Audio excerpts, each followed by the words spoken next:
we went through your regimen.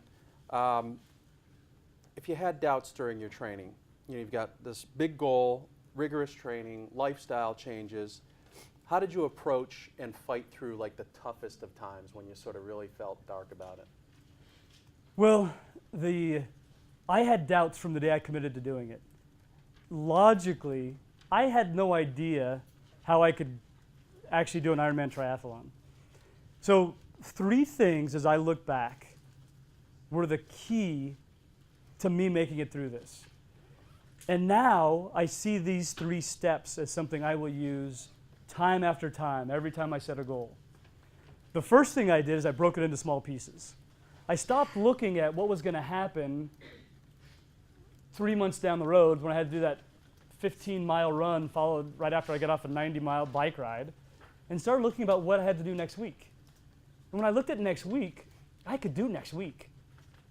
So I broke it into 4-week periods and kind of looked at that 4-week period and said, okay, here's what I have to do in these 4 weeks. And then within that 4 weeks, I said, what do I have to do next week? And I started finding things I could do and just chipping away at it. Some of you may have heard the saying, how do you eat an elephant? 1 bite at a time. And that's what I did. I just tried one bite. What can I do tomorrow? What can I do this week? So that was the first thing, breaking it into small pieces.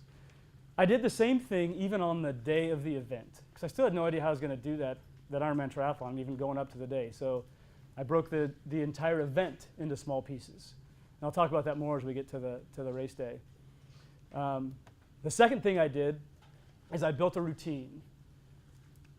You probably saw from that guy that I don't have exactly a whole lot of extra discipline to pull on. So I supplemented that by routine. I told myself 10 o'clock was bedtime, 5 o'clock I was getting up. I had to be at these appointments, my the swimming sessions, my running sessions, my biking sessions, and it became a routine. I never had to ask myself, do I want to swim today? Nah, not really. I'm going to go watch TV. It was just what I did.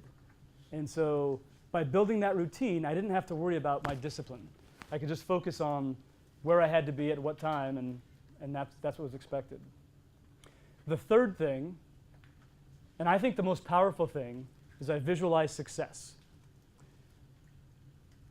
In that visualization, one of the things about doing an Ironman triathlon, you spend a lot of hours on a bike. And so and the only thing I had was my thoughts, which was kind of scary. But one of the things that came about was as I was riding through Palos Verdes and going around some curves, I come across this big pothole. I come around going probably 25 miles an hour, see this big, huge pothole in the middle of the road. And I'm staring at the pothole thinking, don't hit the pothole, don't hit the pothole, don't hit the pothole. Guess what I did? Hit the pothole. Because what I realized is your brain can't tell the difference between reality and imagination. So as I'm staring at the pothole, my brain is going to take me to that pothole. That's where it thinks I want to go. If I had plenty of time to react, if I would have just visualized the path around that pothole, I would have missed the pothole. The training for the Ironman is the same way. What I had to do was visualize finishing the event. And so I could have focused on all the potholes, all the reasons in Alaska that I couldn't train, all the reasons at 6 a.m. why I didn't want to get up and on the weekend and do a 3-hour bike ride. But instead I visualized success. I visualized, the visual I put in my head was me crossing that finish line at the Ironman. And when I talked to other people that had done an Ironman, I asked them, what was it like to cross the finish line? What did you feel? What did you see?